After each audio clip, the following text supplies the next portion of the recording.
በክርስቶስ ምንድነው ይሆነልን? እኛ የእግዚአብሔር ጽድቅ ነን። እየታበይን አይደለም። እሱን ሲያይ አይቀጣንም። በሃይማኖት ቤት እያለን ይህች ቀን ምንኛ የምታስፈራ ናት። ያለፈው በደላችንን አያስብም። ሞት ሆይ መውጊያ የታል? ሁሉ በእርሱ እኮ ነው የሚለው። ወዳጆቼ ጸጋ ስጦታ የኔ የህይወት ዘመን መርህ ነው። እንዲህ ላለው ሰው እንዲህ አይነት ጸጋ ይሰጠዋል ይባላል። ኢትዮጵያ በህገ ልቦና በህገ ኦሪት የአብርሃም ዘር ነህ፣ ግን አሁን ለመቀደስ ድንጋይ ተሸከም የዋሻ ጉድጓድ ለመውጣት ትታገላለህ። ጌታን ተቀብለሻል ሲባል ለአንዳንድ ሰው ጨዋታ ይመስለዋል። ባንጋ ይዞ የሚንጎራደድ ሰው አለ ቤተ ክርስቲያን ውስጥ። ራሱም አይደግፍህም። ጌታ ያጠፋኛል ብለህ ታስባለህ? ጽድቅ ማለት እስከ 10 ሰዓት መጾም አይደለም። ከሰማይ የወረደ ያለ መሰላል ነው የወረደው። የእግዚአብሔር ጥበብ ነው። እኛ የእግዚአብሔር ጽድቅ። ቆይ ልንገራችሁ፣ አንድ ነገር ልንገራችሁ። ከዚህ በኋላ ሌላ አዳኝ ሌላ ቤዛ አልፈልግም አለ። አሁን መስቀሉን አይከዱም ብዙዎች። አሁን ጉዳዩ እዚህ ጋር አይደለም። አንዲት ቤዛ ራሱ አላለም፣ በሴት አይደለም፣ አንድ ነው ያለው ክርስቶስ የእግዚአብሔር ጥበብ።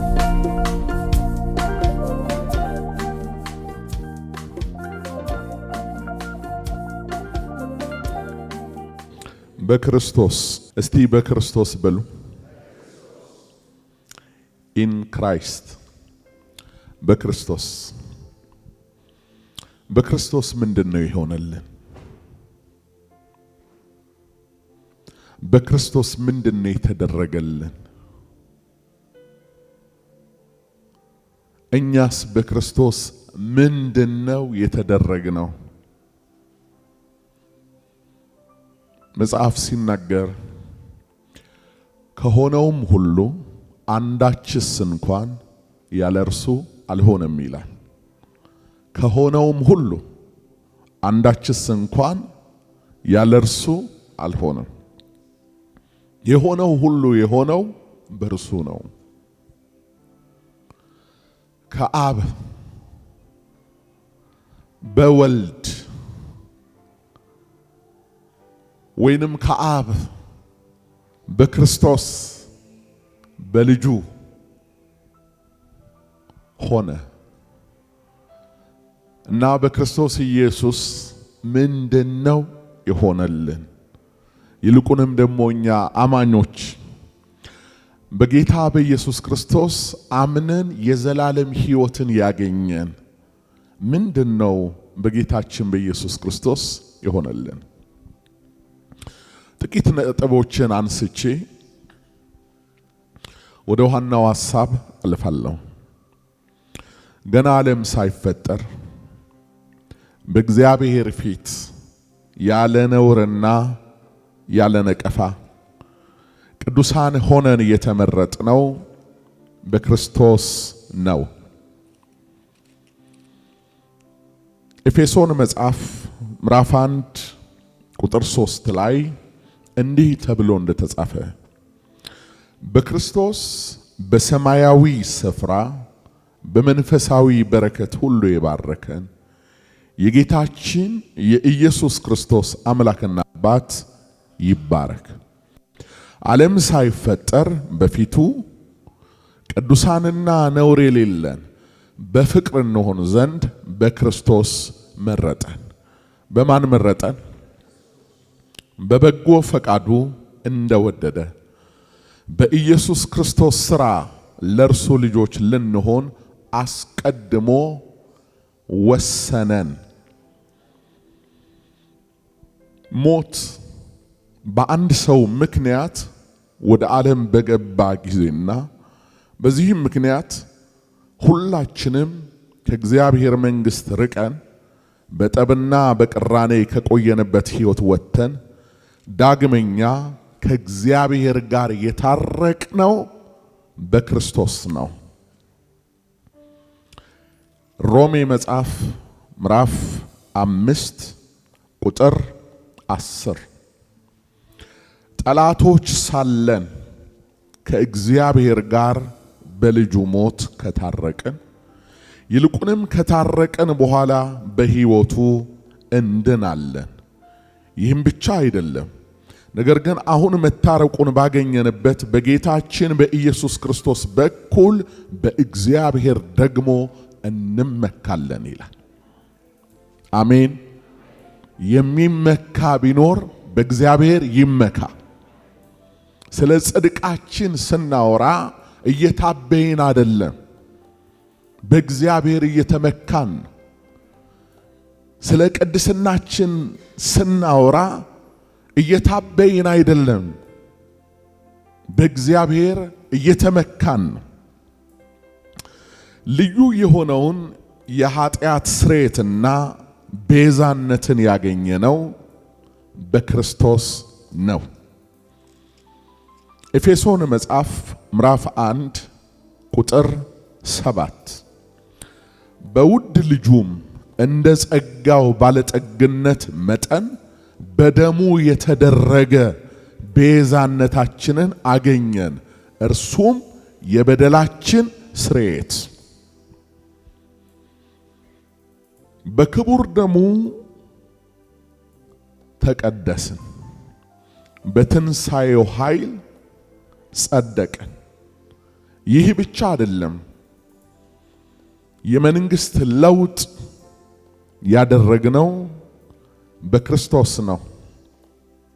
ቆላስይስ መጽሐፍ ምዕራፍ 1 ቁጥር 13 እርሱ ከጨለማ ስልጣን አዳነን፣ ቤዛነቱንም እርሱንም የኃጢአትን ስርየት ወዳገኘንበት ወደ ፍቅሩ ልጅ መንግስት አፈለሰን ይላል። ነቅሎ ያፈለሰን፣ ምናምናችን እንኳን በጠላት ክልል እንዳይቀር አድርጎ ያፈለሰን፣ ከጨለማው ስልጣን ያዳነን፣ ከክፉ መንግስት ያዳነን ስሙ ይባረክ። ይሄ ብቻ አይደለም፣ በክርስቶስ ይሆነልን አዲስ ፍጥረትና የእግዚአብሔር ጽድቅ የተደረግነው በክርስቶስ ነው። ሁለተኛ ቆሮንቶስ ምዕራፍ 5 ቁጥር 17 ስለዚህ ማንም በክርስቶስ ቢሆን አዲስ ፍጥረት ነው፣ አሮጌው ነገር አልፏል፣ እነሆ ሁሉም አዲስ ሆኗል። ነገር ግን የሆነውን ሁሉ በክርስቶስ ከራሱ ጋር ካስታረቀን የማስታረቅንም አገልግሎት ከሰጠን ከእግዚአብሔር ነው። እግዚአብሔር በክርስቶስ ሆኖ ዓለሙን ከራሱ ጋር ያስታርቅ ነበርና በደላቸውንም አይቆጥርባቸውም ነበር፣ በእኛም የማስታረቅን ቃል አኖረ። እንግዲህ እግዚአብሔር በእኛ እንደሚማልድ ስለ ክርስቶስ መልእክተኞች ነን። ከእግዚአብሔር ጋር ታረቁ ብለን ስለ ክርስቶስ እንለምናለን። እኛ በእርሱ ሆነን በማን? እኛ በእርሱ ሆነን በማን? የእግዚአብሔር ጽድቅ እንሆን ዘንድ ኃጢአት ያላወቀውን እርሱን ስለኛ ኃጢአት አደረገው ይላል። እኛ የእግዚአብሔር ጽድቅ ነን። ሃሌሉያ! ቀላል ቃል አይደለም ወገኖቼ። የእግዚአብሔር ጽድቅ ነን እኮ ነው የሚለው መጽሐፉ። በሕጉ ዘመን የእግዚአብሔር ጽድቅ አይደለም። የሰውን ጽድቅ ለማሟላት እንኳን ሰዎች ጭንቅ፣ ፍዳ፣ መከራ ያዩ ነበር። የማያድነውን የሰውን ጽድቅ ከሲኦል ቅጣት የማያተርፈውን ጽድቅ ለማግኘት እነ ኖህ፣ እነ አብርሃም፣ እነ ሎጥ እየተጨነቁ ከአመጽ በመራቅ በደል ነው ተብሎ ከሚታሰበው ነገር ራሳቸውን በመከልከል መንገዳቸውን በማስተካከል ጻድቅ ለመሆን በጣም ዋጋ ይከፍሉ ነበረ። ይህን ያህል ዋጋ ከፍለው ግን በእግዚአብሔር ፊት ሲታዩ ሁሉ ኃጢአት ሰርተዋል፣ ሁሉ ቆሽሸዋል። እግዚአብሔር ጻድቅ ነው። ጻድቅ የሚለው ቃል እውነተኛ ወይንም ትክክል ማለት ነው የቃሉ ትርጉም። ትክክል ፐርፌክት። የእግዚአብሔር ጽድቅ ስንል ከሰው ጋር ተነጻጽሮ አይደለም። የሰው ጽድቅ ከሰው ጋር ተነጻጽሮ ነው። ጌታ ኢየሱስ ደቀ መዛሙርቱን ምን አላቸው? ጽድቃችሁ ከማን ጽድቅ ካልበለጠ? ከፈሪሳውያን ጽድቅ። የሰው ጽድቅ ይነጻጸራል፣ የእግዚአብሔር ጽድቅ አይነጻጸርም። ለዚህ እግዚአብሔር ጻድቅ ፈለገ፣ አጣ። ሁሉ ኃጢአት ሰርተዋል፣ የእግዚአብሔርም ክብር ጎሏቸዋል አለ። ስለዚህ እግዚአብሔር የራሱን ጽድቅ አመጣ። የራሱ ጽድቅ ልጁ ነው፣ ነውር የሌለበት የኃጢአታችን ማስተሰሪያ አድርጎ እግዚአብሔር የገለጠው የእግዚአብሔር ጽድቅ አይታችኋል። እኛ በእግዚአብሔር ፊት የኃጢአተኛነት ስሜት ሳይሰማን ያለ ኩነኔ ቀና ብለን አፋችንን ከፍተን አባ ያልነው በክርስቶስ ነው። በክርስቶስ ነው። እኛ በእርሱ ሆነን አለ ኢን ክራይስት፣ በክርስቶስ ውስጥ እሱ ደሙን ይዞ ወደ አባቱ ሲገባ ወደ ተከለከለው ቀጠና እንኳን ይሄ በፍርድ ኃጢአተኞች የሚባሉት አይደሉም። ሊቀ ካህኑ በብዙ ነገር ወደ ፊቱ መግባት እየተቸገረ ሞት በሁሉ ላይ ነክሶ ሁሉ ነጥብ እየጣሉ በተቸገሩበት ሁኔታ ውስጥ ነበረች ዓለም። እኛ ደግሞ አሕዛብ ነን። ታውቃላችሁ፣ የበረሃ ወይራ ለምን ይሆናል? ለምን ይሆናል? የተጠመዛዘዘ ምን ያለ የደረቀ ነገር የእግዚአብሔር ቸርነት አመጣና ግንዱ ላይ ነው ያስገባ። እኔ የወይን ግንድ ነኝ ያለው እውነተኛው የወይን ግንድ ክርስቶስ ላይ ይሄ በረሃ ወይራ የወይኑ ግንድ ላይ ሲገባ ሕያው ሆነ፣ ለመለመ። በእርሱ ሆኖ ለመለመ፣ በእርሱ ሆኖ አለመድረቅ ሆነለት፣ በእርሱ ሆኖ ሕያው ሆነ። እኛ በእርሱ ሆነን አለ። ታውቃላችሁ በሕጉ ዘመን ሊቀ ካህኑ አንድ ሰው ይዞ እንደማይገባ ወደ ቅድስተ ቅዱሳኑ እንኳን ሌላ ተጨማሪ ሰው ይዞ ሊገባ እሱ ራሱ በጭንቅ ነው፣ እሱ በመከራ ነው። እነርሱ ዮም ኪፑር በሚሉት በታላቁ የማስተሰሪያ ቀን በዓመት አንድ ቀን ተዘጋጅቶ ገላውን በቅመም ታጥቦ ነጽቶ በውሃ ያ በእግዚአብሔር ፊት ብቻ ሲቆም የሚለብሰውን እግዚአብሔር ራሱ ዲዛይን ያደረገውን የክህነት ልብሱን ለብሶ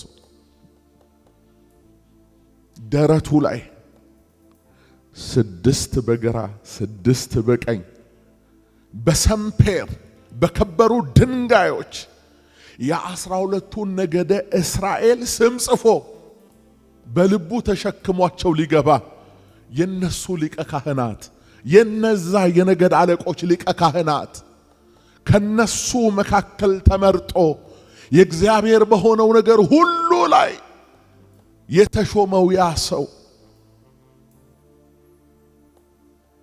በትከሻው ተሸክሟቸው ኡሪምና ቱሚም በሚባሉ የመማለጃ ሉሎች ወገቡ ላይ ገመድ ታጥቆ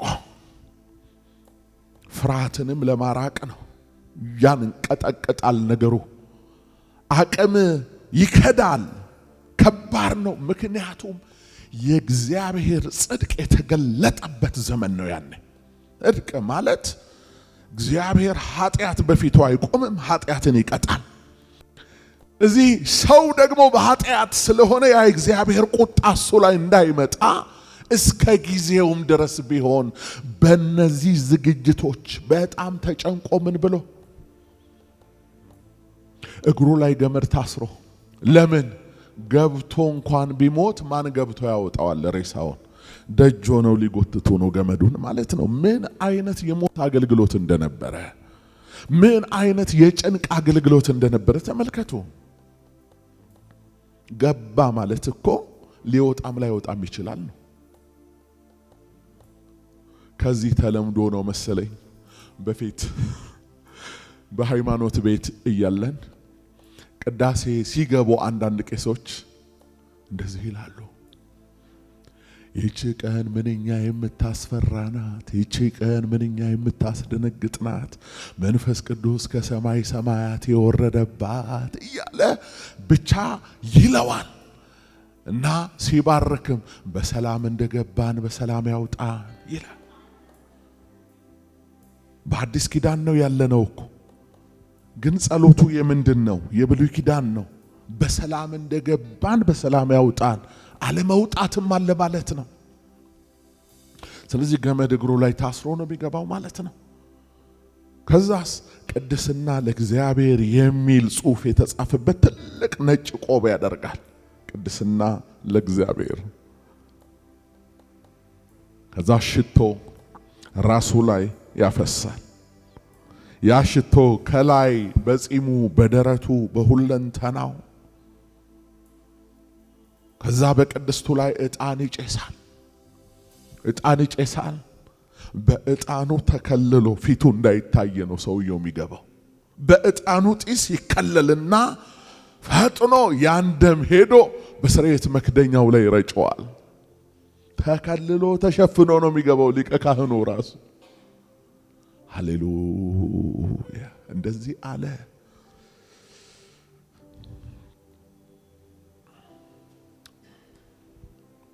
መጋረጃው በክርስቶስ ብቻ የተነሳ ነው አለ። መጋረጃው በክርስቶስ ኢየሱስ ብቻ ነው።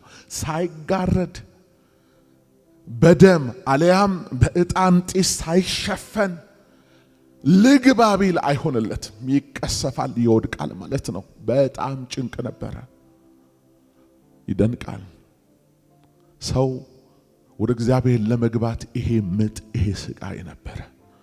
አሁን ግን ከሌዊ ነገድ አይደለ፣ ግን ከይሁዳ ነገድ ራሱ የክህነት ስርዓቱ የመጣበትን መንገድ እኮ ቀየረው።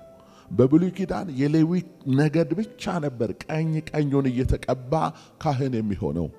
አሁን ኢየሱስ የሌዊ ነገድ አይደለም፣ የይሁዳ ነገድ ነው።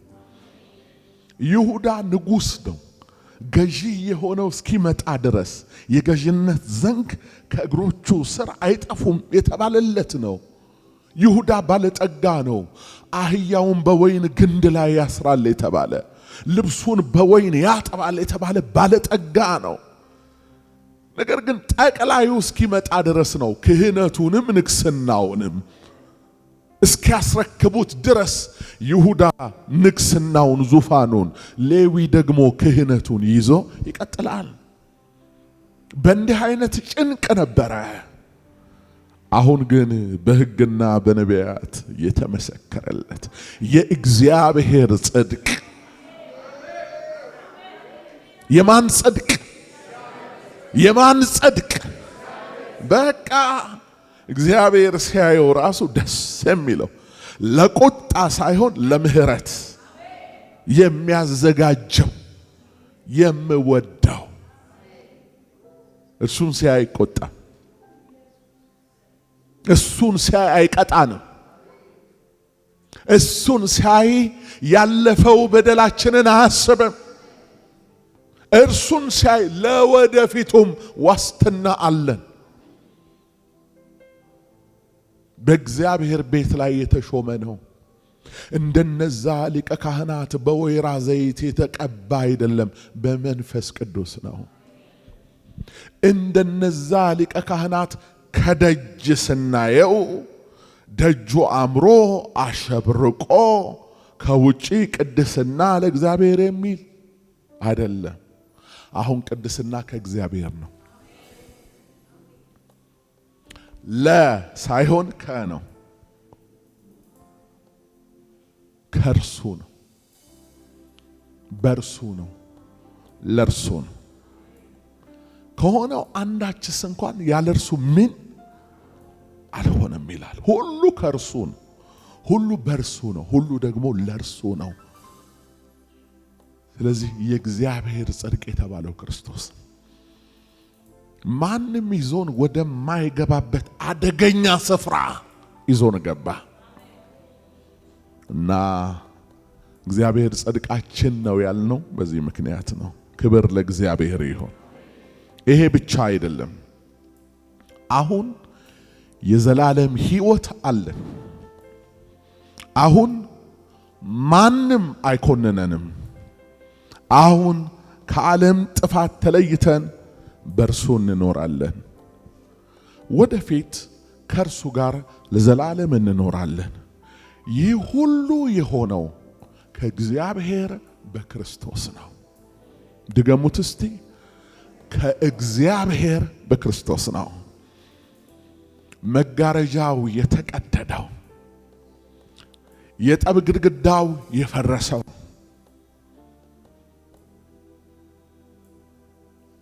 የኃጢአት ኃይል ሕግ በመፈጸም የተሻረው በክርስቶስ ነው።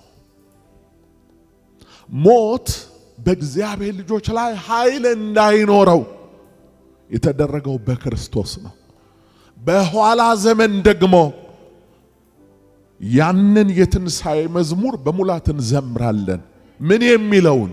ሞት ሆይ መውጊያ የታል? ድል መንሳትህስ የታለ?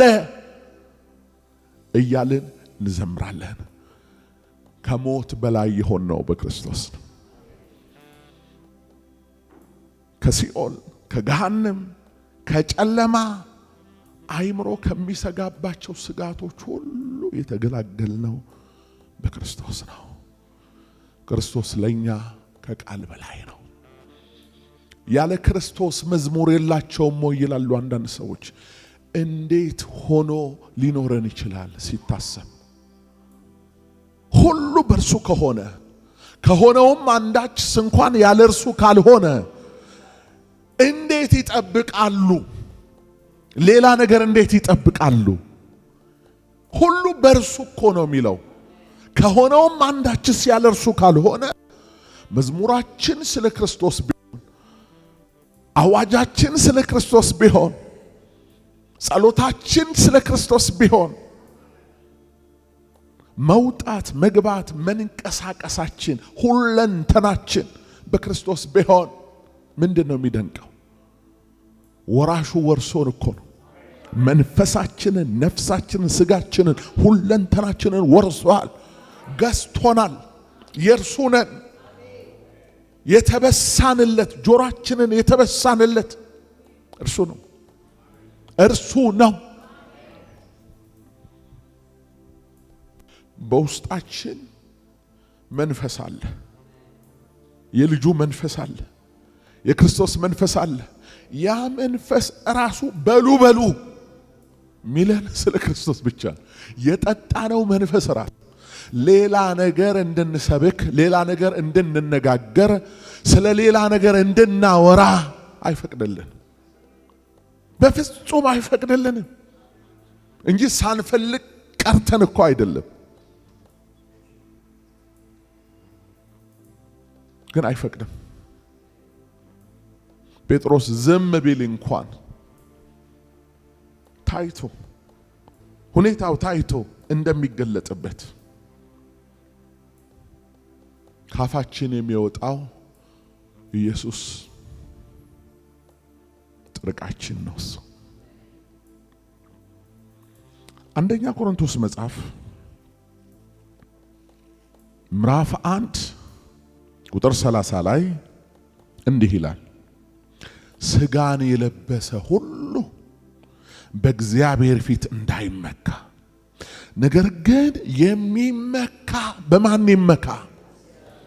ልብ በሉ ወዳጆቼ፣ ይህን መልእክት ሐዋርያው የጻፈው ለቆሮንቶስ ቤተክርስቲያን ነው። ቆሮንቶስ የግሪክ ከተማ ናት።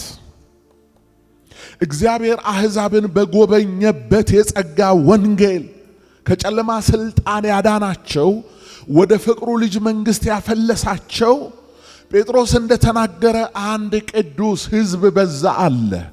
ለርስቱ የተለየ ወገን በዛ አለ። የንጉሥ ካህን በዛ አለ። ለነሱ ነው መልእክቱን የሚያስተላልፈው።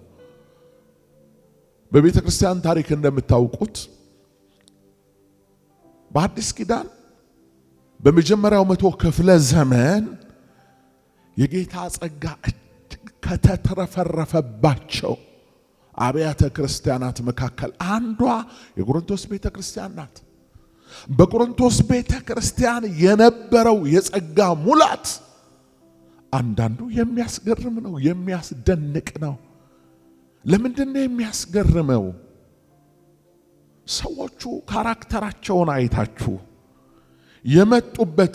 የወጡበትን ዓለም አይታችሁ አሁን የሚሰራባቸውን ጸጋ ስትመለከቱ ነገሩ አይገጥምም። እምብዛም የሚጾሙ ሰዎች አይደሉም።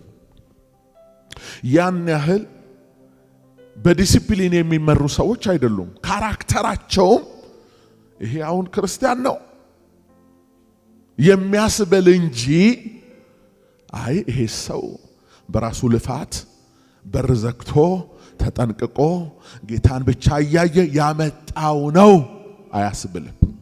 ግን ጸጋ ይሰራባቸዋል። ወዳጆቼ ጸጋ ስጦታ ነው።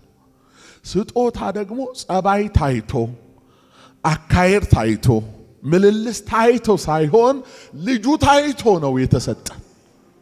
እግዚአብሔር በልጁ እግዚአብሔር በክርስቶስ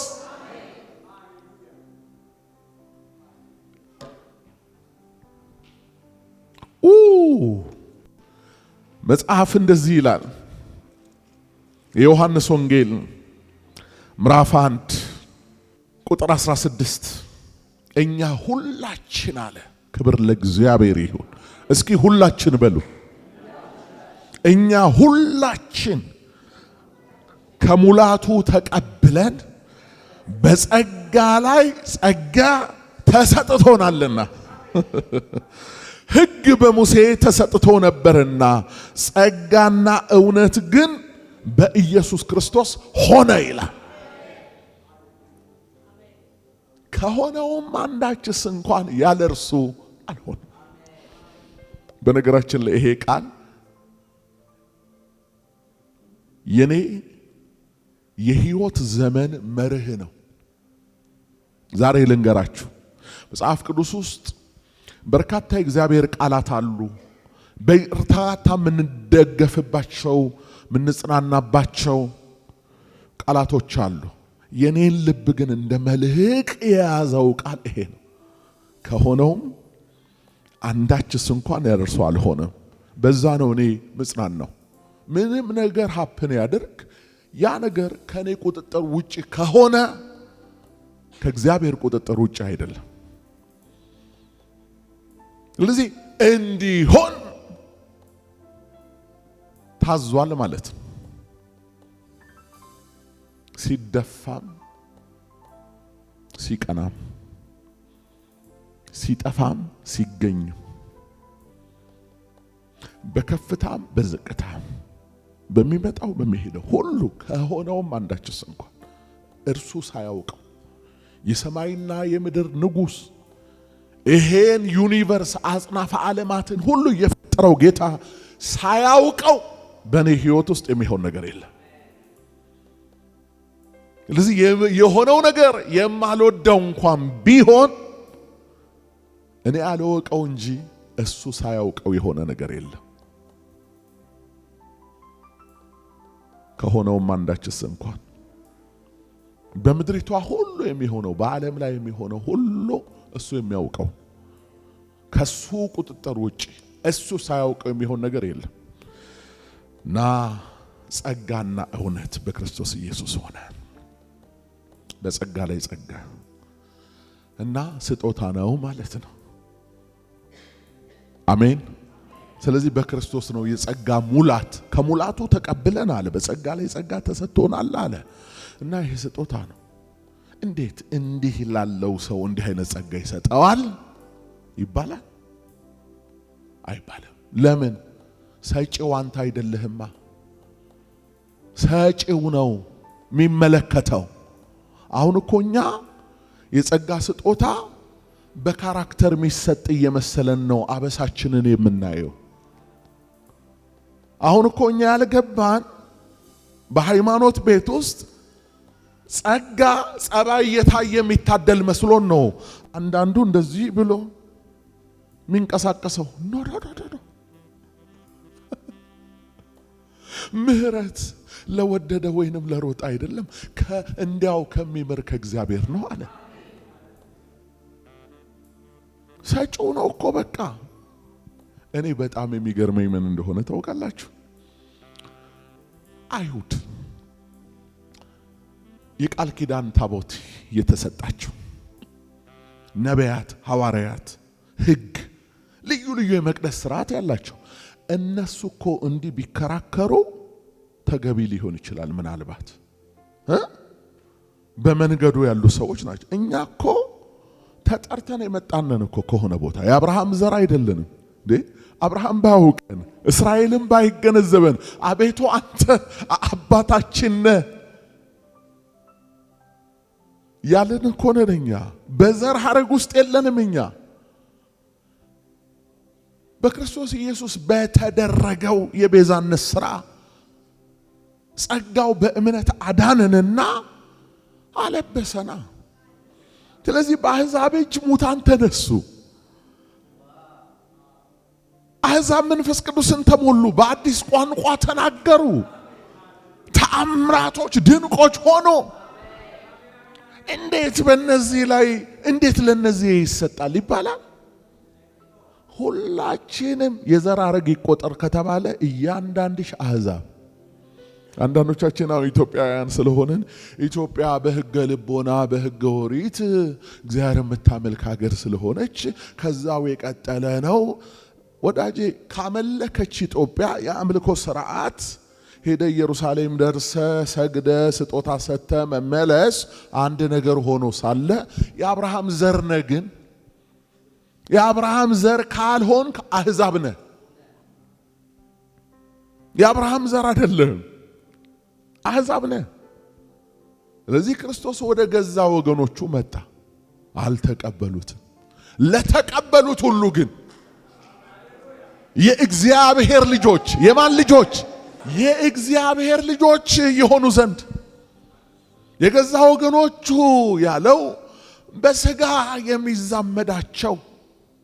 ልክ ሐዋርያው የዘር ሐረግ ሲጽፍ ማቴዎስ የዳዊት ልጅ የአብርሃም ልጅ የኢየሱስ ክርስቶስ የትውልድ መጽሐፍ አብርሃም ይስሐቅን ወለደ፣ ይስሐቅ ያዕቆብን ወለደ እያለ ሲመጣ አንተ እዛ ውስጥ የለህም። ወደ እነሱ ሲመጣ አንፈልግም አሉ። በራቸውን ዘጉ። አንቀበልም አሉ መሲሁን። ኢየሩሳሌም ኢየሩሳሌም ለሰላምሽ የሚሆነውን ብታውቂ ኖሮ ግን አላወቅሽም። ወራት ይመጣብሻል አለ። በአህያ ተቀምጦ ሄደ። የዘንባባ ዝንጣፊ ያውለበለቡ ገባ ንጉሱ። አንቀበልም አሉ። በአህያ የመጣውን አንቀበልም አሉና በፈረስ የሚመጣውን ጥጦስን ቲቶ በ70 ዓመተ ምህረት መቅደሳቸውን የሚያቃጥልባቸውን እሱን ተቀበሉት። ስለዚህ እነሱ ካልተቀበሉት የሚቀበሉት ደግሞ አሉ። ለተቀበሉት ለነሱ አሁን እኮ ጌታን ተቀብለሃል፣ ጌታን ተቀብለሻል ሲባል ለአንዳንድ ሰው ጫወታ ይመስለዋል። ቃሉ እኮ ነው ለተቀበሉት ለነሱ። ካልተቀበልከው የእግዚአብሔር ልጅ አትሆንም ማለት ነው። ስትቀበለው የማን ልጅ ትሆናለህ? የእግዚአብሔር ልጆች። ይሄ እግዚአብሔር ፍቅር አይደለም? ይሄ በክርስቶስ ነው የሆነው። ክብር ለእግዚአብሔር ይሁን። ስለዚህ በአሕዛብ ላይ ጸጋ በቆሮንቶስ ቤተክርስቲያን ግሪካውያን አብዛኞቹ በቃ ፈሰሰባቸው። ከአይሁድ ወደ ክርስትና ደግሞ የመጡ የተወሰኑ የአብርሃም ልጆች አሉ፣ ግን በግሪክ አካባቢ ይኖሩ የነበሩ ናቸው። በእነሱም ላይ እግዚአብሔር ጸጋ ፈሰሰ። በቃ ተንበሸበሸች ቆሮንቶስ በጸጋ ተንበሸበሹ። ግን ያለ ስርዓት የሚሄዱ ሰዎች ነበሩ በእነሱ መካከል። ግን ደስ የማያሰኝ ሁኔታ ነበረ በእነሱ መካከል። ወዳጆቼ ዛሬ ቤተ ክርስቲያንን አጥበን አንጽተን እኛ እንደ ወተት ነጭ እናደርጋት ዘንድ እንችላለንን? ቤተ ክርስቲያን የማን ናት? ከመጀመሪያው አዳም የግራ ጎን ሔዋን እንደተገኘች ከኋለኛው አዳም በመስቀል ላይ ከተቀደደ ጎኖ የወጣች ቤተ ክርስቲያን የእርሷ አይደለችምን? እርሷን በቃል የሚያጸዳት የሚያነጻት በደም የቀደሳት እርሷ አይደለምን? ስለዚህ እኛ ያልተሰጠንን ዛሬ ሁሉን አጽድተን ደግሞ የምናጸዳበት መንገድ እኮ በመጨርገር ነው። ባንጋ ይዞ ሚንጎራደድ ሰው አለ ቤተ ክርስቲያን ውስጥ። ይሄ ሐሰተኛ ነው ይመንጠር፣ ይሄ ደግሞ የሆነ ነገር ነው ይመንጠር። ገጀራ ያስቅጣል ጣል። ቤትም ድካም በምንም አይነት ሁኔታ ውስጥ ብትሆን በቀኝ እጁ የያዛት የታመነ ራእይ ዮሐንስ ላይ ስትመለከቱ በቀኝ እጁ ቤተ ክርስቲያን በቀኝ እጁ በሰባቱ መቅረዞች መካከል ይላል። ደግሞ ሰባቱ መቅረዞች በታናሽ እስያ ያሉ ሰባቱ አብያተ ክርስቲያናት ተመልከቱ። ሁሉ አይደሉም ጠንካሮች፣ ሁሉ አይደሉ ጌታ ደስ የተሰኘባቸው። ከሰባቱ አብያተ ክርስቲያናት ነቀፋ የሌለባቸው ሁለት ብቻ ናቸው። አምስቱ በነቀፋ ነው ያሉት። ግን እነዚህ እኔን አላስደሰቱም ብሎ በጣም በርቀት አልቆመም። እኚህ ደግሞ ለእኔ ቅርብ ናቸው ብሎ እነሱን ተጠግቶ አልቆመም። በመካከል ነው ያለው። ብንደክም የሚያበረታን እሱ፣ ብንወድቅ የሚያነሳን እሱ፣ ብንጣመም የሚያቀናን እሱ። መንፈስ ቅዱስ ምን ይሰራል? ጸጋው ምን ይሰራል?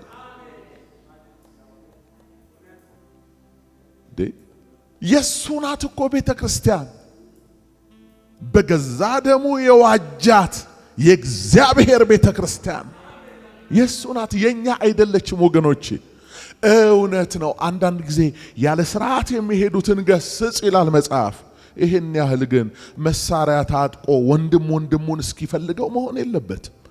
ይሄን ያህል በመሬት ፊታችን እስኪቀየር ድረስ በጥላቻ ተሞልተን መሆን የለበትም። ለማነጽና ለማቅናት ከሆነ ተገቢ ነው። ግን ለመጠፋፋት ከሆነ እግዚአብሔር በዚህ ደስ አይሰኝም።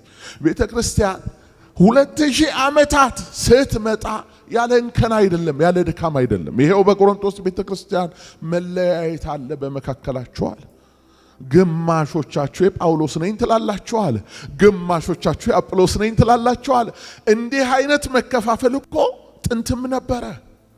አንዳንድ ሰዎች ደግሞ አሉ እኔ ከነንተናም የለውም ከነንተናም የለውም ይሉ። አንተ የማን? እኔማ የክርስቶስ ነኝ። ይኸውልህ በውስጥህ ላለው ክፉ እርሾ ከሆነ ክርስቶስን የምትፈልገው ክርስቶስ ራሱ የልዩነት ምክንያት ከሆነ ትክክል አይደለም አለ እኮ።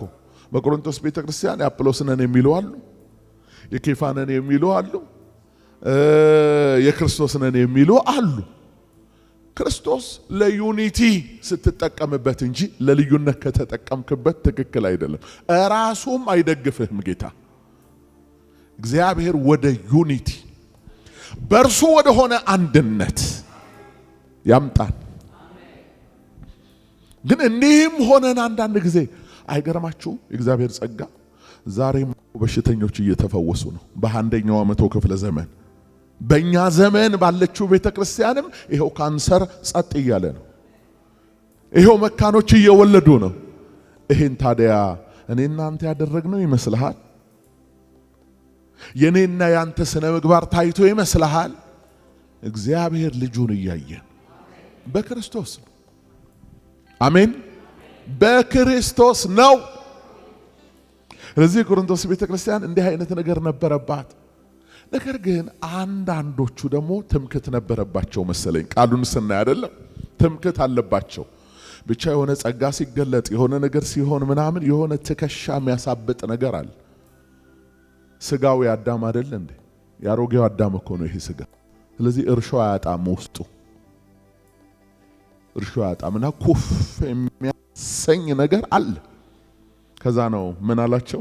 የሚመካ እንደ እግዚአብሔር ይመካ አላቸው። አንደኛ ቆሮንቶስ ምዕራፍ 1 ቁጥር 29 ስጋን የለበሰ ሁሉ በእግዚአብሔር ፊት እንዳይመካ። በቃ እግዚአብሔር ፊት ምንም የምንመካበት ነገር የለም። እውር በራ፣ እኛ ያደረግነው ነገር የለም። ሰዎች ተፈወሱ፣ እኛ ያደረግነው ነገር የለም። በቃል ተጽናና ሰው፣ እኛ ያደረግነው ነገር የለም። ዝማሬ ዘምረን ብዙ ሰዎች ደስ ተሰኙ፣ እኛ ያደረግነው ነገር የለም። ስጋን የለበሰ ሁሉ በእግዚአብሔር ፊት እንዳይመካ፣ ነገር ግን የሚመካ በማን ይመካ? አሜን። ይኸውላችሁ አሁን ትምክህት የታለ ብሏል። ትምክህት የታለ?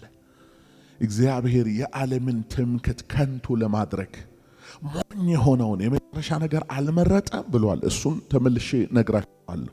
ተብሎ እንደተጻፈ ነው የሚለው ይሆን ዘንድ ከእግዚአብሔር ዘንድ አለ። ከማን ዘንድ? ከነው ከእግዚአብሔር ነው፣ ከአብ ነው። ከእግዚአብሔር ዘንድ ምን ሆነ? ጥበብና ጽድቅ ቅድስናም ቤዛነትም በተደረገልን በክርስቶስ ኢየሱስ የሆናችሁ ከርሱ ነው አለ። ጥበብ ተደርጎልናል በማን? ጽድቅ ተደርጎልናል በማን? ቅድስና ተደርጎልናል በማን? ቤዛነት ተደርጎልናል በማን? በቃ ከኛ ጋር ሊከራከር የሚፈልግ ቢሆን እኔ ወይንም አብያተ ክርስቲያናት እንዳለው ሐዋርያው እንዲህ አይነት ልማድ የለንም።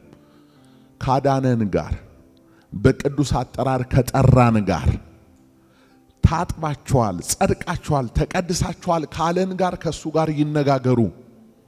እንዴት ነው ራሳችሁ እናንተ ጻድቅ የምትሉት? ቅዱሳን ትባባላላችሁ። እንዴት ነው ቅዱስ የምትባሉት? ምክንያቱም ዓለም ወይንም ሃይማኖት ቅድስና የሚመጣበት መንገድ አለ።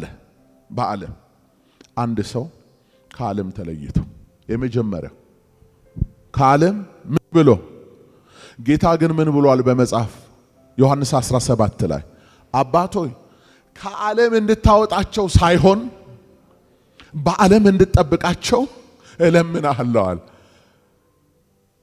የጌታ ሐሳብ እኛን ከዓለም ማውጣት አይደለም፣ በዓለም ውስጥ ሆነን እንድንጠበቅ ነው። ሃይማኖት ግን ከዓለም ውጣ ይልሃል። ከዛ ሂድ በረሃ ገዳም ገባ መንን፣ ከዛ ከአራዊት ጋር ቅጠል ምናምን እየበላ ሰው ሳታገኝ እንዴ ሲጀመር እዛ ቦታ እንዴት ትሳሳታለ? ሰው የለም እኮ። አዳም ሔዋን ባትኖር እንዴት ይሳሳታል? ስለ ስተትስ ስለ ኃጢአትስ እንዴት ይወራል? ሔዋንስ እባብ ባይኖር ስተት ያለው ፍጥረት ባለበት ይልቁንም ሰው ባለበት ነው። ከሰው ተለይተው ለብቻቸው በብዙ ድካም፣ በብዙ ጾም፣ በብዙ ጸሎት አይታችኋል። የሰው ጽድቅ የሰው ቅድስና እንዲህ ባለ ድካም ነው የሚፈለገው። የኔና አንተስ እንዲያው በጸጋው ስጦታ ማለት ነው። አይመጣም፣ በዛ መንገድ አይመጣም። ራስን በመጉዳት ፊት በመቧጨት ጸጉር በመንጨት በሰንሰለት ራስ በመደብደብ በጠባብ የሆነ የድንጋይ ዋሻ እንደዚህ ለመውጣት መሞከር። ኧረ በጌታ እኔ አሁን ሰሞኑን አንድ ሊንክ ተልኮልኝ ስከፍተው ሳይ አንዲት ወፍራም ሴትዮ በጠባብ የዋሻ ጉድጓድ ለመውጣት ትታገላለች። በእውነት መሃል ላይ ቀረች። እኔ ጨነቀኝ። ወደዛ ገደል ነው፣ ወደዚህ ደግሞ ትንሽ አንገቷ ወጥቷል። ወደ ኋላ እንዳትመለስ ወደፊት እንዳትወጣ ከኋላ ያለው እዛ መሃል ረጅም ሰዓት አያልቅም እንዴ? እኔ ጨነቀኝ። አይተሃል? በእንዲህ መንገድ ነው የምትጸድቀው፣ በእንዲህ መንገድ ነው ነፃ የምትወጣው ብሎታል። ሃይማኖት ይሄ ነው። ትልቅ ዱቡልቡል ድንጋይ አንስቶ የተሸከመ በቃ ጻድቅ ነው። ምን አይነት ሳይንስ ነው? ምን አይነት ቴዎሎጂ ነው? እንዲህ ካለ ሞት አዳነን ይላል። እንዲህ ካለ ሞት አዳነን። እኛ እንድንለፋ ሳይሆን፣ እኛ እንድናመጥ ሳይሆን፣ እኛ እንድንሰራ ሳይሆን እሱ እንዲሰራ እግዚአብሔር ፈቀደ። ስራ አላቸው አለ። ስራችንን ሰራለን። የኛን በደል የኛን ኃጢአት በሱ ላይ አስቆጠረ። ተቆጠረ፣ እንደ ኃጢአተኛ ተቆጠረ። የሱ ጽድቅ ደግሞ እኛ ላይ ተቆጠረ። እንዲህ ነው የተለዋወጥ ነው። ይሄ እግዚአብሔር አሰራር ነው። ሃይማኖት ደስ አይለውም እንዴ? እንዲህ በከንቱ መጽደቅ አለ እንዴ? በባዶ ምናምን ምን እናርግ ታዲያ? እኛ አሁን ከኛ ጋር ምንም አትጨቃጨቅ። ምንድነው የምትለን? እኛ ምን እናርግ? ምን እናርግ? ምንድነው የሚለን ሃይማኖት? ከሱ ጋር ይነጋገር። እነሱን ተዋቸው ብሎ ወደፊት የመጣው ኢየሱስ ሊይዙ ሲሉ እነሱን ተዋቸው፣ እኔን ያዙኝ አለ። አሁን ከኢየሱስ ጋር ነው መነግ። እንዴት አጸደካቸው? እንዴት አዳንካቸው? በእምነት አሜን ብለው በዚህ እንዴት እንዴ እኔ ከፈልኳ። ተከፍሏል እኮ መስቀል ላይ ተከፍሏል። ያዳነን እኮ በአደባባይ ነው የከፈለው፣ በአደባባይ ነው። በጓሮ እኮ አይደለም ያስገባን፣ በጓሮ አይደለም። ፍትህ ተወራርዶ ነው። እግዚአብሔር ረክቶ ነው። በቀረበው መስዋዕት እግዚአብሔር ረካ።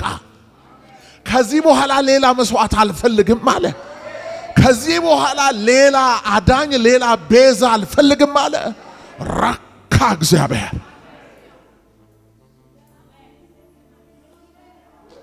እኛ በርሱ ሆነን የእግዚአብሔር ጽድቅ ተብለን እንድንጠራ ይሄ ነው የምናወራው፣ ይሄ ነው የምንተርከው፣ ይሄ ነው። አቤት አቤት አቤት! ኢየሱስ ኢየሱስ ኢየሱስ ኢየሱስ! እኛ የእግዚአብሔር ጽድቅ። ቆይ ልንገራችሁ፣ አንድ ነገር ልንገራችሁ ወዳጆቼ፣ ይኸውላችሁ ልንገራችሁ። እሱ እኮ ኃጢአት አያውቅም። ታውቃለህ? ኃጢአት አያውቅም። ንጹሕና ቅዱስ ነው እሱ። ኃጢአት ደግሞ ምን ያህል የከረፋና የተበላሸ መሆኑን የምታውቁት በምን መሰላችሁ? ሁሌ የኃጢአት መስዋዕት የሚቀርብበት ቦታ ላይ ጠረን አለ፣ ሽታ አለ። ምክንያቱም ኃጢአት ለጊዜውም ቢሆን በደም ነው ይሸፈናል። ዝም ብሎ አይወገድም፣ ይሸፈናል። ሰውየው ይናዘዛል። ሰውየው ስለ ኃጢአት መስዋዕት ያመጣው በግ ደግሞ ይታረድና ደሙ ይፈሳል። ከዛ የሰውየው ኃጢአት በእንስሳ ደም ነው የሚሸፈነው። ተመልከቱ። ደም ደግሞ ሲቆይ ጠረን ያመጣል። ስለዚህ ጠረን እንዳያመጣ ሌዋውያኑ ያንን ስፍራ ያጸዳሉ። አካባቢ በመጥፎ ጠረን እንዳይሞላ ዕጣን ያለማቋረጥ ይጨሳል። ምንም እንኳን ዕጣን ትርጉሙ ከክርስቶስ ኢየሱስ ምልጃ ጋር ከቅዱሳን ጸሎት ጋር የሚገናኝ ቢሆንም መዓዛ እንዳለው ዕጣን መዘንጋት የለብንም። ያ መዓዛ አካባቢው ላይ ያለውን መጥፎ ሽታ ለማስወገድ ነው። ኃጢአት እግዚአብሔር ይከረፋዋል። ከእግዚአብሔር ባህሪ ጋር አይስማማም ኃጢአት። ተመልከት ቆሮንቶስ ላይ ኃጢአት ያላወቀውን እርሱን ስለኛ ምን አደረገው ነው የሚለው። ኃጢአተኛ አደረገው ነው። ኃጢአት አደረገው እኮ። ከዚህ በላይ የከፋ ነገር ምን አለ? ይሄን ሆኖ ሲያበቃ ሃይማኖት ደግሞ ይሄ አይበቃም። ምንድነው የሚበቃው? ድንጋይ ተሸከም፣ ጠላ ጥመቅ፣ በእግር ጋራ ሸንተረር ምናምን ናሽናል ጂኦግራፊ አካል ወደዚህ መንግስት ሲገባ የመጀመሪያ የሚያሰማው ድምፅ እፍ ነው። ይሄን ደጅ ሆነ ልትረዳው አትችልም። ስትገባበት ግን ታውቃል። አየሩ ይቀየርብሃል፣ ሁኔታው ይቀየራል። ለህይወት ያለ አመለካከት ይለያል። ለእግዚአብሔር ያለ አመለካከት ይለያል። ለክርስቶስ ያለ ነገር ይለያል። እኛ አይሆንልኝም፣ ያንቀጠቅጠኛል፣ በቃ ምናምን ምንለው 365 ቀን ክርስቶስን ይለብይብኛል፣ ይለይብኛል፣ እንትና እንዲሆንብኛል ምናምን አትበል።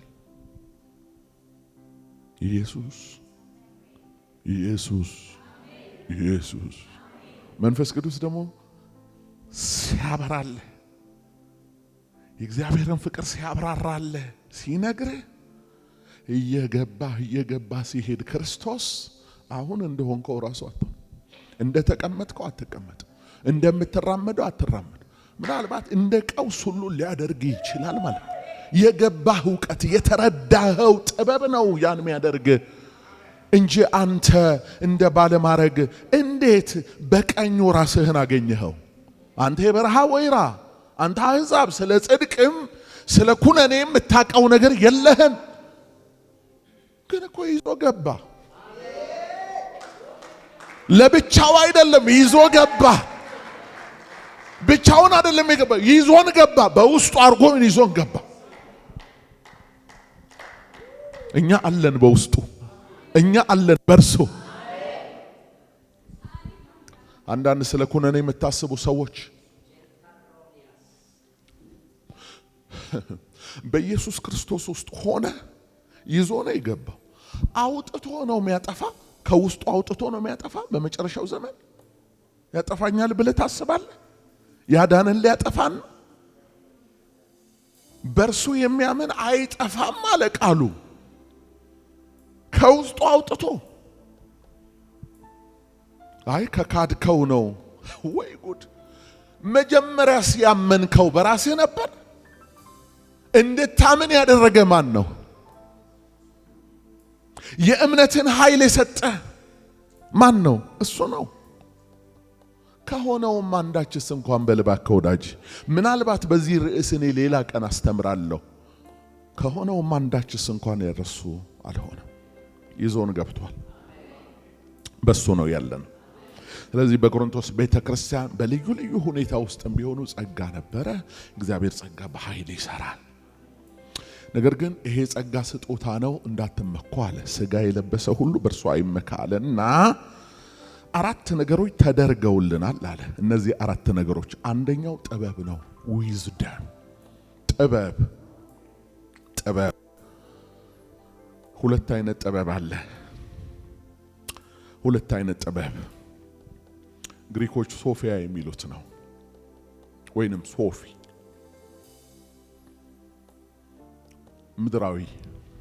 ምድራዊ ጥበብ አለ። ይሄ ዓለም በተለያየ ሁኔታ የምትጠቀምበት አንድን ነገር ለማከናወን የምትጠቀምበት ጥበብ አለ። ጎጂ ካልሆነ ጥበብ መልካም ነው። ቴክኖሎጂ ጥበብ ነው። ትራንስፖርት ወይ ደግሞ የምትቀማቸው ቁሳቁሶች ሁሉ የጥበብ ውጤቶች ናቸው። እግዚአብሔር ለሰው ጥበብ ሰጥቷል። ነገር ግን አንድ ደግሞ የሰው ጥበብ ሲመረዝ የሚሰጠው ውጤት አለ።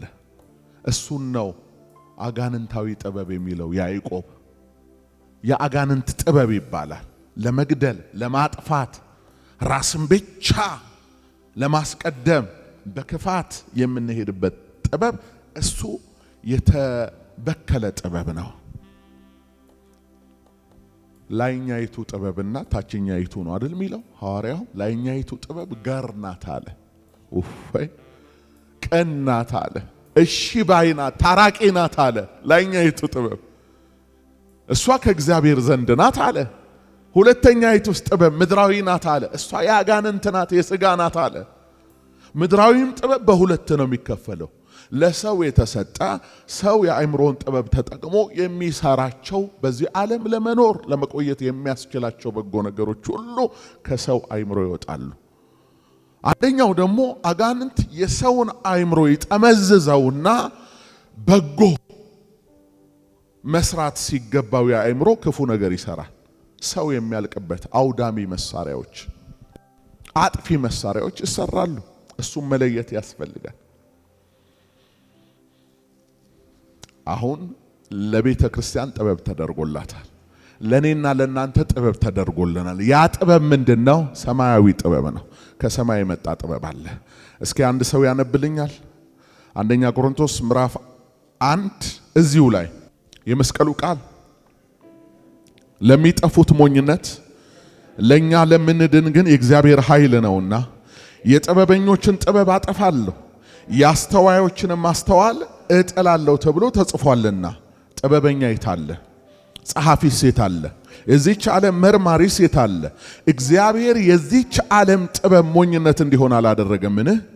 በእግዚአብሔር ጥበብ ምክንያት ዓለም እግዚአብሔርን በጥበቧ ስላላወቀች በስብከት ሞኝነት የሚያምኑትን ሊያድን የእግዚአብሔር በጎ ፈቃድ ሆኗልና።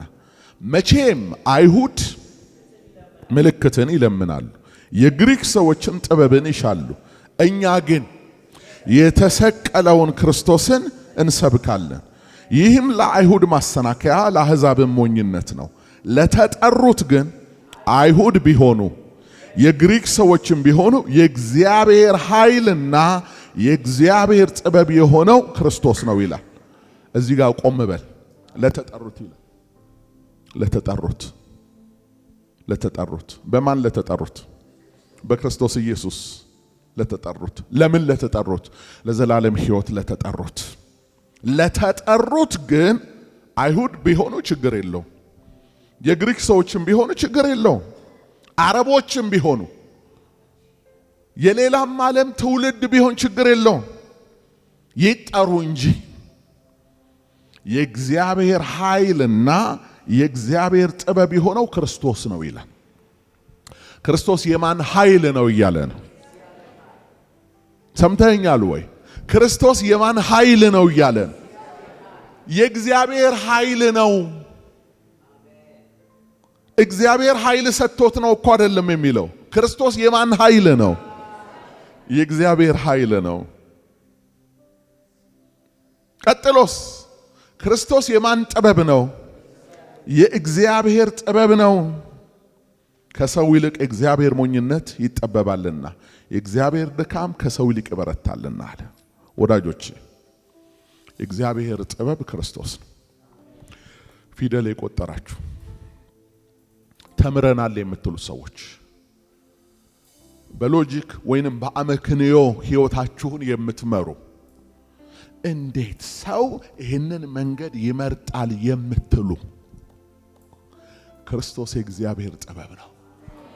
የእግዚአብሔርን ጥበብ የሚበልጥ ጥበብ የለም በዓለም ላይ። አሜን። ምናልባት የእግዚአብሔርን ጥበብ አንዳንድ አእምሮ ላይ ረዳው ስለማይችል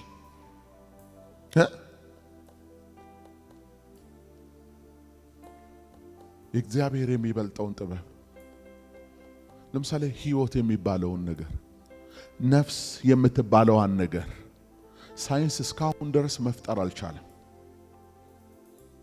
ይኸው እየተጠበበ ነው።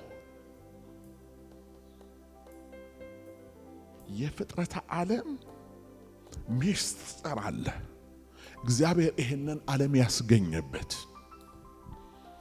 በሌሊት ከዋክብትና ጨረቃን ልክ እንደ አምፖል አየር ላይ አንጠለጠለበት ያለምንም ገደብ ገመድ። በቀን ፀሐይ፣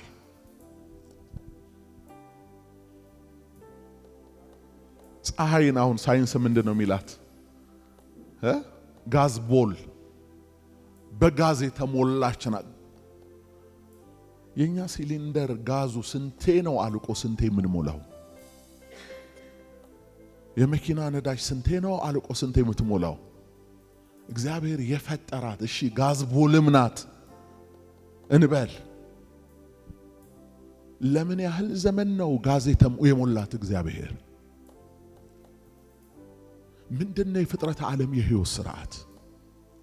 ምድር ምን ላይ ነው ያለችው? ይሄ ውቅያኖስ ባህሩ ምን ላይ ነው ያለው? አረ ተወው ይሄን። ይሄን ተውት አለ። ይሄ በጣም ሌላ ዓለም ነው አለ። ሰለሞን ወደ ገብረ ጉንዳን ተመልከት አለ። ለጉንዳን ይሄን ጥበብ የሰጠው፣ በበጋ ምግቡን እንዲሰበሰብ ያደረገው፣ በክረምት ገና ዝናብ ይመጣል ብሎ ጠርጎ ይወስደኛል ብሎ አንደርግራውንድ መሬት ቤት እንዲሰራ ያደረገው፣ ይሄን ጥበብ ለጉንዳን የሰጠው ማን ነው? ለንብ ማር የሚሰራበትን አበባ እንድትለይ፣ ኦሪጂናሉን አበባ እንድትለይ፣ አርቲፊሻል አበባ የፈለገ አሱበን ብንሰራ እሱ ላይ አታርፍም መታ ንብ ታውቃለች። ይሄን ጥበብ ማን ነው የሰጣ? አንተ ሰው እንኳን እኮ ካልበላ ካልቀመሰ የሚገለውንና ማይገለውን አያውቅም። ንብ ትመጣና ይሄ አርቲፊሻል ነው ትላለች፣ ኤአይ ነው ይሄ ትላለች። ማለት በሚገባችሁ ቋንቋ ኤአይ ነው። ይሄኛው ደግሞ እንትን አለው። ደግሞ አንድ ማር ለመስራት ስንት ሺህ አበባ ነው የምትቀስመው። ማሩ ዝም ብሎ አይጣፍጥም። ሄዳ ቀስማ ቀስማ ቀስማ ቀስማ። ይሄን ለንብ የሰጣት ማን ነው?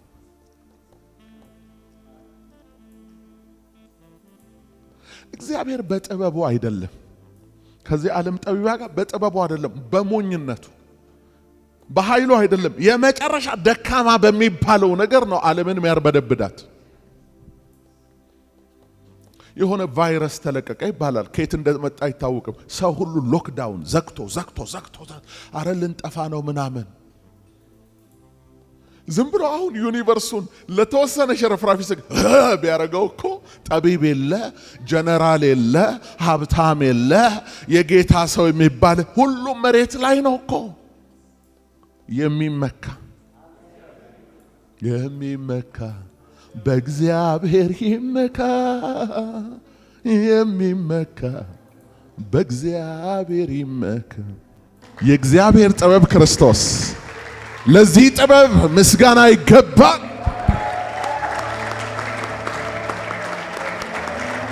ወዳጆቼ ይኸውላችሁ ያ ጥበብ ምን መሰላችሁ?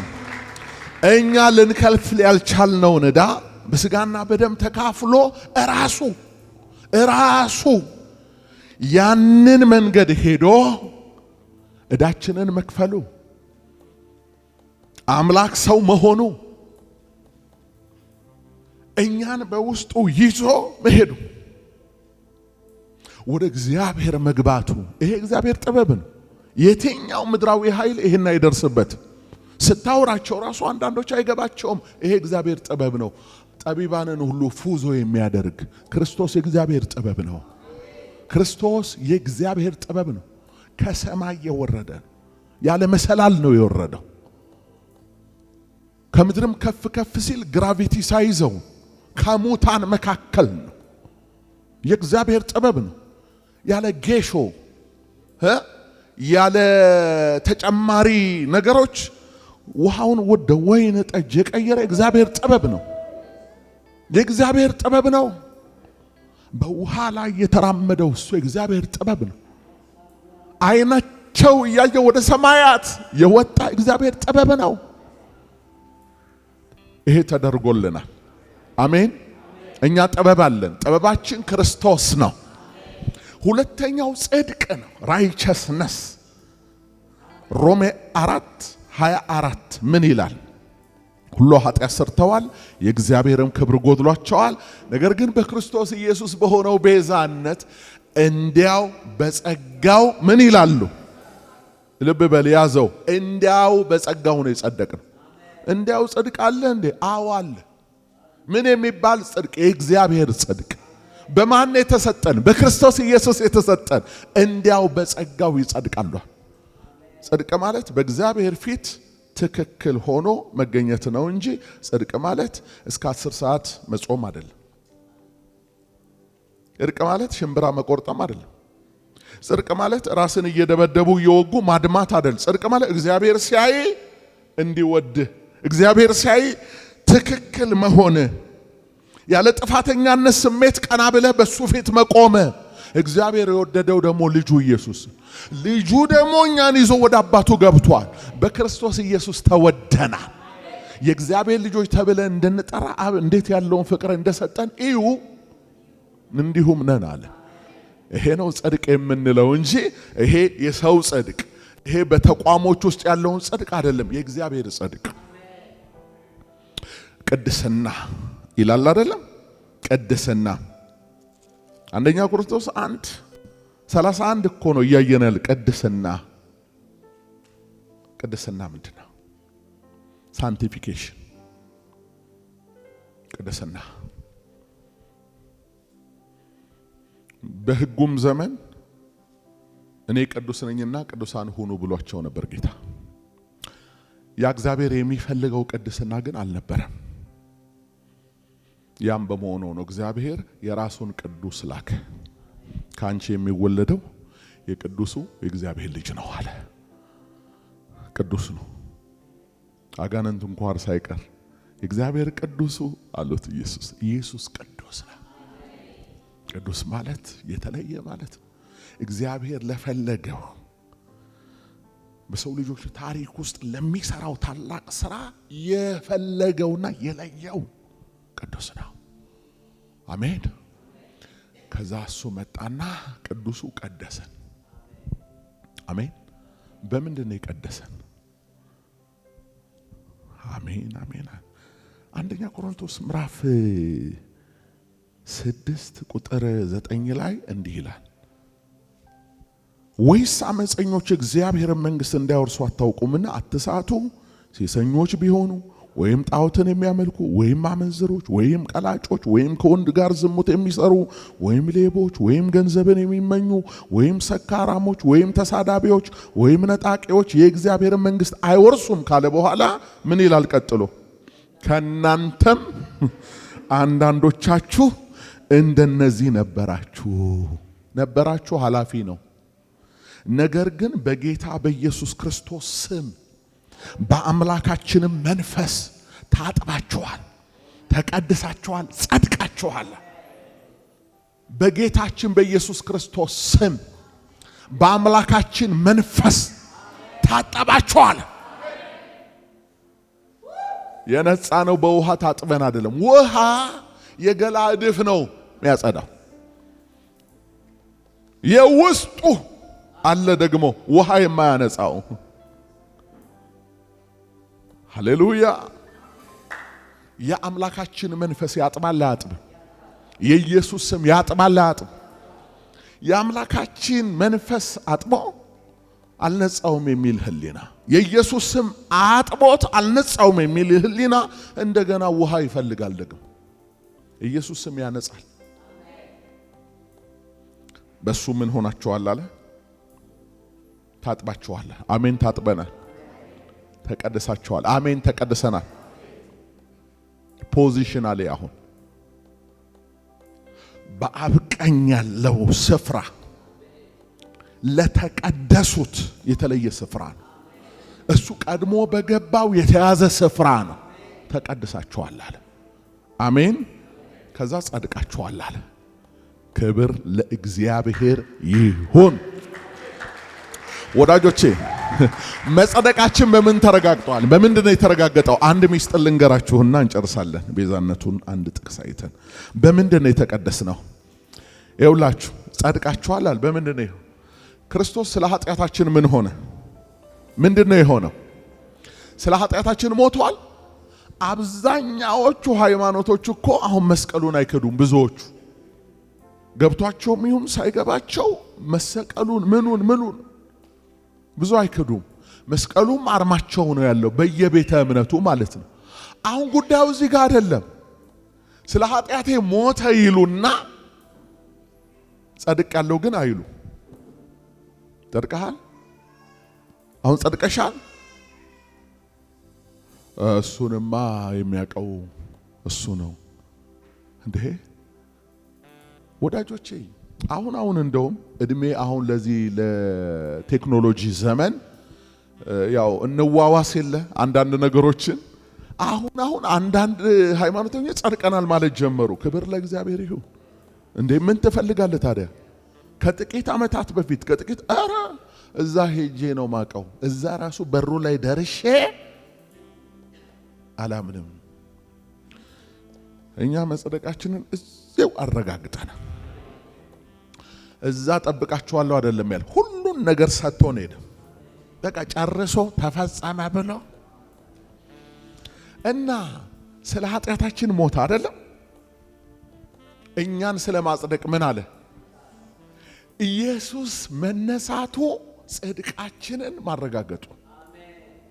አንደኛ ቆሮንቶስ መጽሐፍ ምን አለ ምዕራፍ 15 ቁጥር 16 ላይ ሙታን የማይነሱ ከሆነ ክርስቶስ አልተነሳማ፣ ክርስቶስም ካልተነሳ እምነታችሁ ከንቱ ናት፣ እስካሁን ድረስ በኃጢአታችሁ አላችሁ አለ። እስካሁን በምን አላችሁ? ክርስቶስ ካልተነሳ ዓለም ሁሉ ምንድነው? አሁን ክርስቶስ ስለተነሳ ግን ያመንነውኛ ምንድነን? ሕጋዊ ጻድቅ ነን። ጭብጨባ ታመጣለ፣ ክብር ታመጣለ።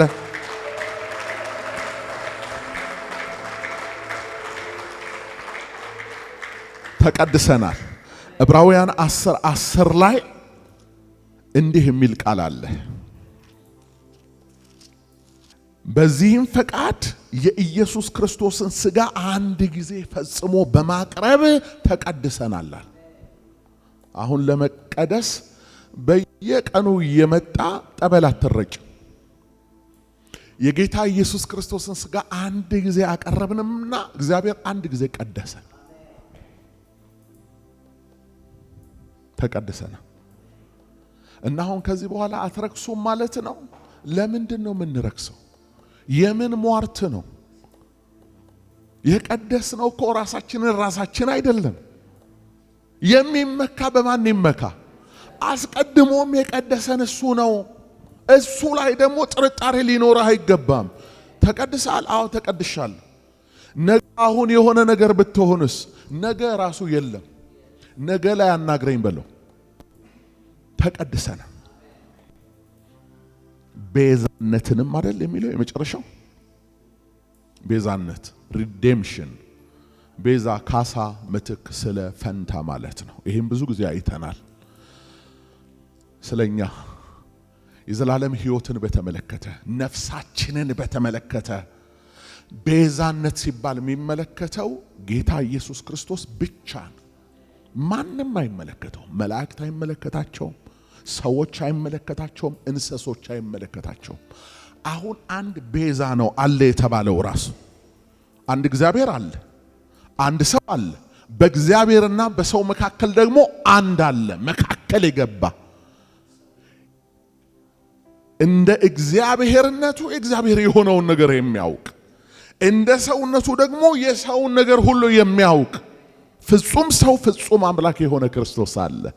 እሱ መካከለኛ፣ እሱ ቤዛ። ሃሌሉያ።